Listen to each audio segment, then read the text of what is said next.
I guess he's not made of stone, and it's interesting to play that. I guess when he does become a little more vulnerable, and with trainer Doc Yule. So whether he's scared of losing his business or losing his family, who knows what he fears losing most, or his life. But it's definitely it's a rocky road ahead for Daytak Curran. It's going to be a lot of fun to play that. And the dichotomy is he's done all these really horrible things, and yet here you are feeling sorry for them. Yeah, what is that? You guys are crazy. You guys are weird. Yeah, I think these anti-heroes. I mean, I was always a big fan of Jimmy Cagney back in the day, and White Heat, or Angels with Dirty Faces, where the priest goes to see him, and there's the kids. And they end up saying, you have to squeal when you go to the electric chair, and he's like, there's no way I'm squealing, no way I'm squealing. And subsequently, he starts screaming just before he gets taken to the chair. I always remember that moment. So yeah, I mean, I think you do have hopefully it's nice that people do have that, because I guess there's an empathy you might have with this guy, because he's a victimizer, but in some ways he's a victim as well, and sort of his disturbed, maybe abusive upbringing. So sometimes in society we create monsters. Can we expect a reconciliation between Daytak and his wife? Is that happening soon? I certainly hope so. I mean, you're getting your butt kicked here. I need a bath, I know, right? No, Jamie's amazing. She's a great pal, and she's so wonderful in the heart. I think Daytak's got a lot to learn. He's as she said in the panel, he is a blunt instrument, and he needs to. He needs to sharpen up his approach to life, and his approach to his wife, and approach to women in general, and be a bit more respectful, and a bit more. He can't. It's like touching a nerve with Daytak Curran. If you touch a nerve, automatically just it leaps out at you, it jumps, it attacks.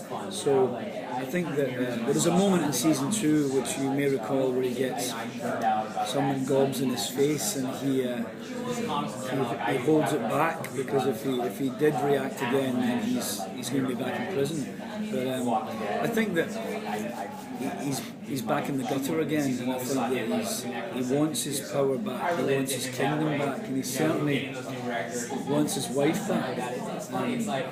I think at the end of that bath scene, if you saw that, there was a look in his face of, oh my God, what have I done? I think he knew that,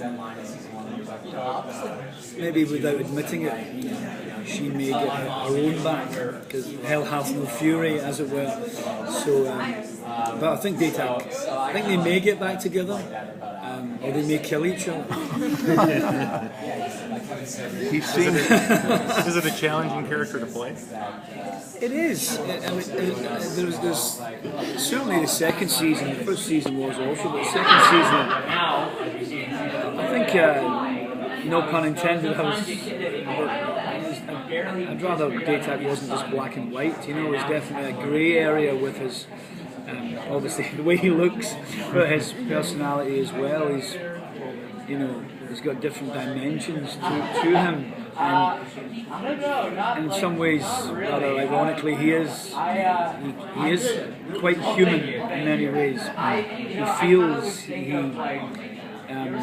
He feels deeply, but yeah, I think there's certainly a lot of challenging moments. The beginning, the end of season 2, there's some quite emotional, moving moments that happened between Daytak and Stammer that were challenging, but they were challenging because they were interesting, and there was complexities that takes their relationship into a new area that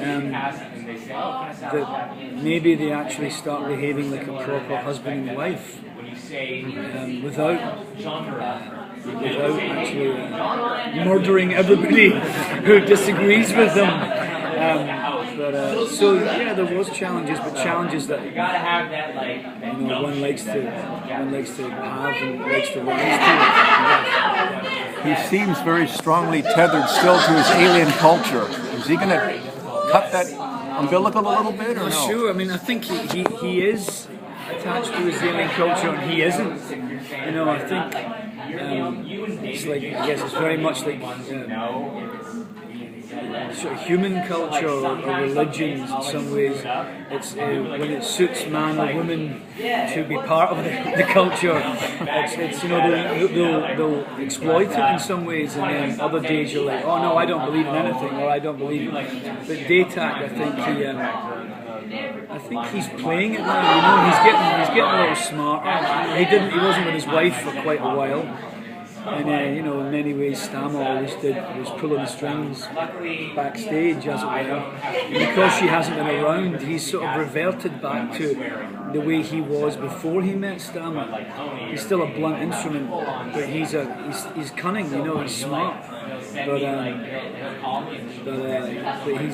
he's still very volatile as well. Do you think he's going to learn from his time in prison a little bit? I think so. But you never know with this guy. I think that's what makes him fun to play. Is the sort of the unpredictability of him and the way he treats people. But, I think if people can empathise with him, I think that's the writers of what everybody's trying to create is a good thing. Because I mean, there's anti-heroes like Jimmy Cagney and White Heat or Tony Montana. They're bad guys in some ways, but there's something about them that's likeable and maybe human as well. So through a lot of the 2000s, I would always see you as like a vampire character. Like you're a vampire in Underworld, you're a vampire in Blade 2. Is it more fun to play a vampire or an alien? Good question. It's like the children of the night, what sweet music they make. But actually, when we were in Monte Carlo during the TV festival, there was an Italian journalist, and he sort of nailed it. He said like Daytak and Stammer, they're like these vampiric cowboys, in this sort of backdrop.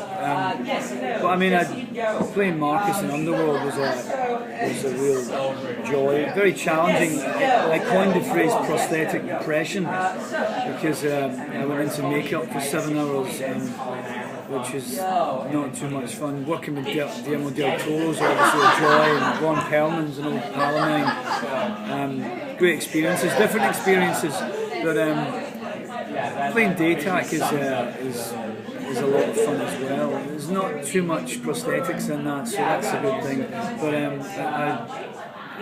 the more the writers write for the character, and the more we play it out, you're finding different things about the character all the time. It's like humanity in many ways. You never know, who am I today? What can I learn today? How's life going to affect me today? How am I going to react to other human beings today? And I think that's what's interesting about Daytak is you just don't know what you're going to get, So. Yeah, all those characters are fun, and they're all very white, I guess. The undead. Yes. Well, what's cool too is like in a series you have more time to develop it. In a movie, exactly. It's a beginning, middle, and an end. Well, that's what's so interesting about a lot of television lately. The arcs of the women or the men characters are so, they can last for such a long time. So, do you ever play the Defiance game? I've played it, yes. I have, but recently, because I've had a baby girl, it's been tough to play any games,